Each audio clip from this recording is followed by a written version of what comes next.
क्षमा कीजिएगा माता, किंतु आपका पुत्र एक वीर योद्धा है जिसने इंद्र को परास्त किया है। मैं एक तुच्छ वनवासी से पराजय स्वीकार नहीं कर सकता। वो वनवासी नहीं, नारायण है मेघनाथ। मेरे नारायण केवल मेरे पिता है और मेरा लक्ष्य उनके सम्मान की रक्षा करना। मेघनाथ, तुम घायल हो पुत्र। और मेरे घावों की औषधि उस वनवासी का रक्त है। मेघनाथ, मैं उसी से ठीक होऊंगा। वाह, वो वनवासी बिना किसी वैद, बिना किसी औषधि के रण में खड़ा है। यही आशा थी मुझे तुमसे कि तुम ये साहस दिखाओगे। अब समय आ गया है पिताश्री कि मैं आपकी वो आशा पूर्ण करूं। इस युद्ध पे सदा सदा के लिए विराम लगा दूं। आप केवल आज्ञा दीजिए। आज्ञा है मेघनाद, परंतु पहले ब्रह्मदेव के वरदान अनुसार वट वृक्ष की पूजा करो। उसके उपरांत माता निकुंबला देवी की गुफा में जाओ और अनुष्ठान करो। वो रथ पुनः पाओ जिसमें बैठकर तुम अजयी हो, अमर हो। और फिर जाओ उस वनवासी और उन मरकटों को उनकी उद्दंडता का दंड दो। स्मरण रहे पुत्र, हम राक्षस हैं। हमें हर वरदान घोर तप के पश्चात मिलता है। वहीं रुक जाओ मंदोदरी। ये बात एक पिता और पुत्र, एक राजा और युवराज के समक्ष है। इसमें हस्तक्षेप मत करो। अन्याय के विरुद्ध छिड़े इस युद्ध में राम की ढाल बने हैं आप। जब जब मेरे पग डगमगाए तब तब मेरा संबल बने हैं आप। हमने बहुत संयम साधे रखा, सदैव धर्म और मर्यादा का आंचल थामे रखा, किंतु शत्रु ने नियमों की अनदेखी की, सदैव अधर्म का मार्ग चुना। मेरे वानर वीरों, अब तक आप सब इस राम की ढाल रहे हैं, किंतु अब समय आ गया है कि मेरी ढाल मेरे शस्त्र बन जाए, मेरे संबल शत्रु का आधार हिला दे। असुरों ने हर असुरी शक्ति का प्रयोग किया, किंतु अब समय है मानव और वानर की एकता के शक्ति प्रदर्शन का। लंका की ये भिट्टियां हमें चुनौती दे रही हैं वानर वीरों।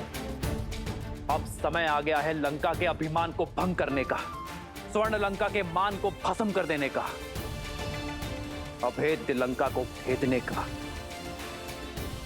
जिन्होंने इस संसार के हर घर को असुरक्षित कर छोड़ा है, उन मायावियों को उनके ही नगर, उनके ही घर में घुसकर समाप्त करने का।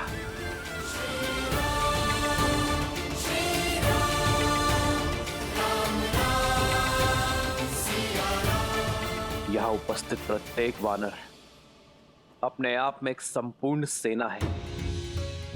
आवश्यकता है तो केवल अपने सामर्थ्य को समझने की, अपनी संपूर्ण शक्ति का प्रयोग कर अपने लक्ष्य को पाने की। आज मेरी ये वानर सेना एक दूसरे का हाथ थाम ऐसा प्रहार करेगी कि इनकी थाप से लंका की धरा कांप उठेगी, क्योंकि वार लंका की महल के दीवार के उस पार होगा।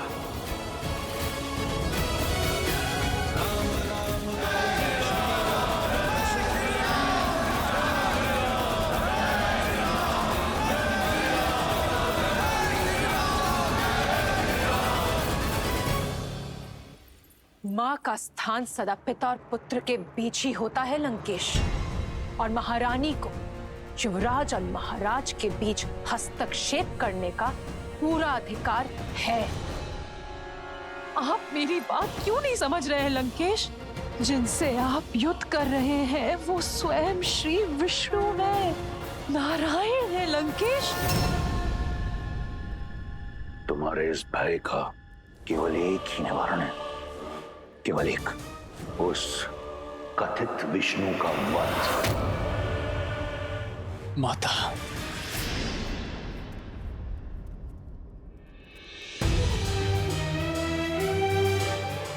मैं आपके पुत्र प्रेम का बहुत सम्मान करता हूं। आपका ये भय, ये चिंता आपके पति और पुत्र को दुर्बल बना रही है माता। इसलिए आप कृपा करके इसके बीच बाधा मत बनिए। मैं अभी इसी क्षण निकुंभला गुफा जाकर अपनी पूजा संपन्न करूंगा, और उसके पश्चात क्या पुत्र? है कोई ऐसी युक्ति, ऐसी पूजा जो नारायण को पराजित कर दे? मेघनाथ, अपने नेत्रों से अपने पिता प्रेम का आवरण हटाओ और सत्य से मुख मत मोड़ो। सत्य से मुख तो आप मोड़ रही है माता। बस मैंने अपने पहले प्रहार में ही राम और लक्ष्मण दोनों का अंत कर दिया था। जिस राम को आप नारायण कह रही हैं, वो मेरे नागपाश के प्रहार से भूमि पर पड़ा अपने अंतिम श्वास गिन रहा था। वो कोई नारायण नहीं है माता, केवल एक तुच्छ नर है। पिछली बार तो वो बच गया, किंतु इस बार मैं अपनी पूजा संपन्न करके उन पर ऐसा प्रहार करूंगा कि नर के साथ साथ उनके तथाकथित नारायण का भी अंत हो जाएगा। मेघनाथ, तुम कहीं नहीं जाओगे मेघनाथ। माता, आप समझ क्यों नहीं रही हैं? लंका का युवराज होने के नाते मेरा कर्तव्य है लंका का संरक्षण। अपनी दृढ़ता से मुझे बल दीजिए माता, अपनी ममता से मुझे दुर्बल मत कीजिए। मुझे मेरा कर्तव्य निभाने दीजिए।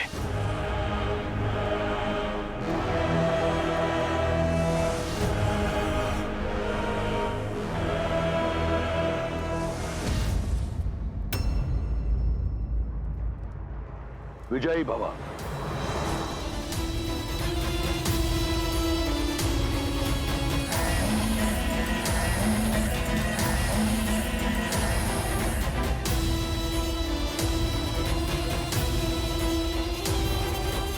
मेघनाथ, मेघनाथ मेरी बात सुनो। मेघनाथ, मेरी बात समझो।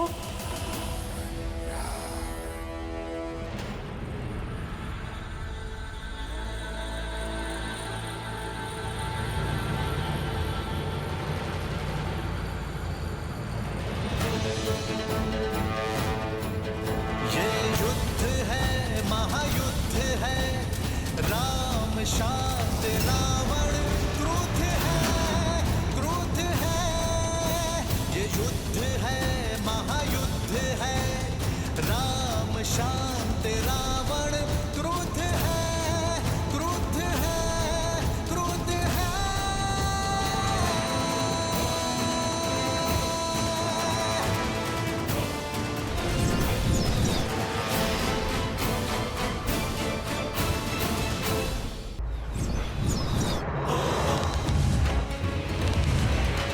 पग पड़ते श्री राम के जहाँ शोभा छा जाती, राम नाम का गुंजगान तो मन में शक्ति भर जाती। ओ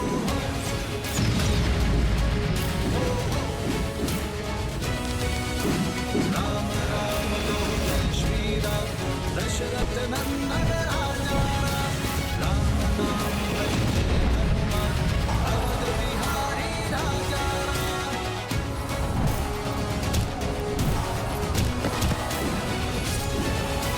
सर्वे हो रघुवर का हाथ तो हर दुविधा सारी होगी।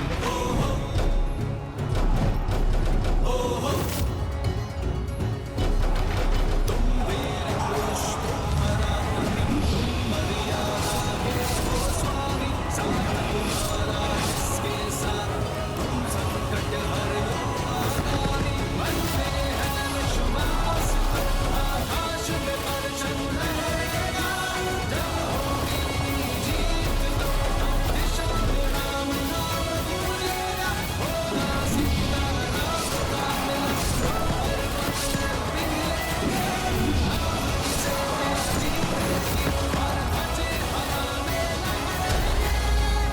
राम कहो जय श्री राम, दशरथ नंदन राजा राम नाम भजते हनुमान, अवध बिहारी राजा राम।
प्रभु, क्या हुआ?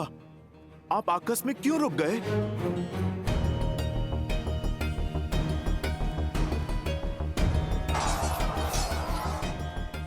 चलिए भैया।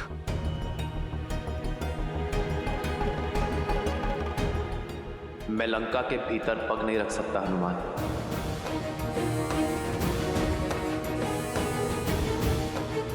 मैं लंका के इस द्वार की मर्यादा भंग कर सकता हूं, परंतु मेरी मर्यादा नहीं।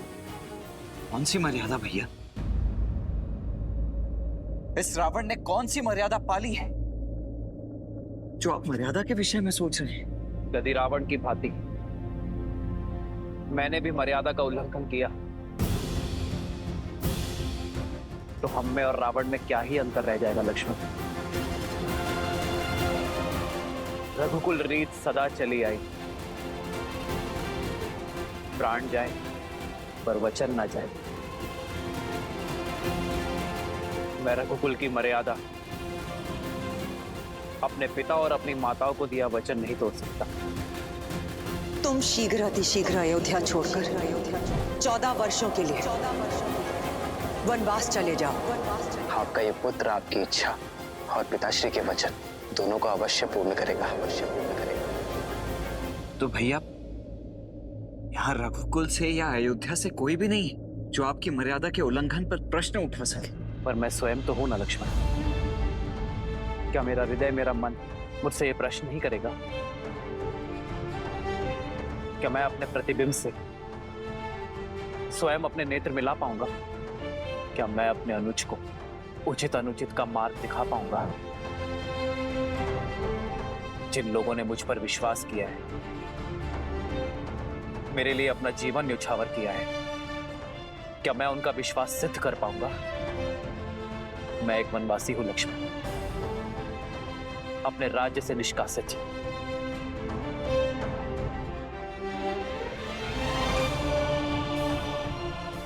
और एक वनवासी किसी का घर, किसी के नगर में प्रवेश नहीं कर सकता। यह युद्ध मर्यादा से लड़ा जा रहा है लक्ष्मण, मर्यादा के लिए लड़ा जा रहा है। फिर उसमें मैं अपने दिए हुए वचन की मर्यादा का उल्लंघन कैसे कर सकता? मेरा लंका में प्रवेश करने का प्रश्न ही नहीं उठता।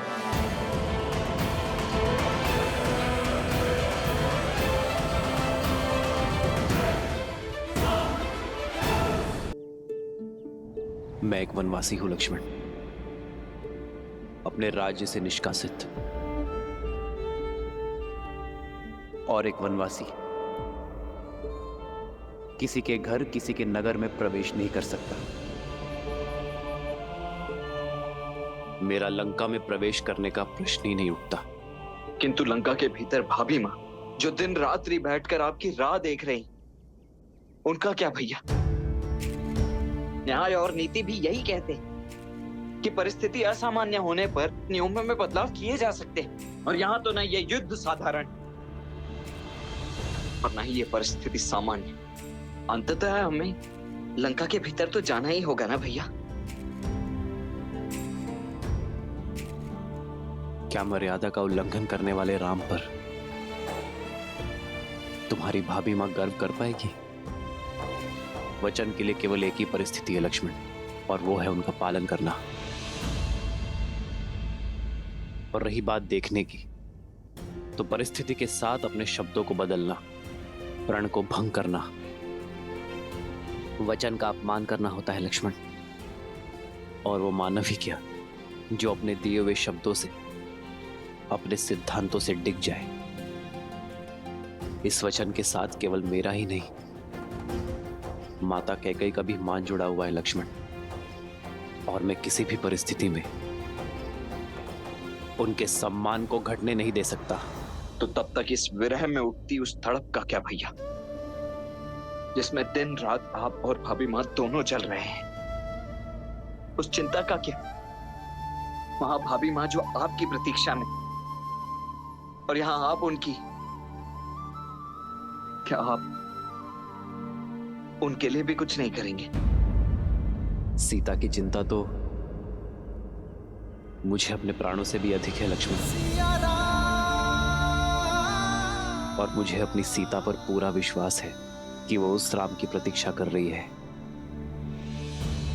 जो विवाह में दिए उसकी मान और सुरक्षा की रक्षा का वचन निभाने आया है। सीता अवश्य आएगी लक्ष्मण। जिस राज्य के राजा ने मेरी सीता को अपमानित कर बलपूर्वक उसे अपना बंदी बनाया है, और अब ये युद्ध तब भी पूर्ण होगा जब उसी राज्य का राजा सम्मान सहित मेरी सीता को मुझे लौटाएगा। तब तक मैं यहां हर क्षण उसकी प्रतीक्षा करता रहूंगा।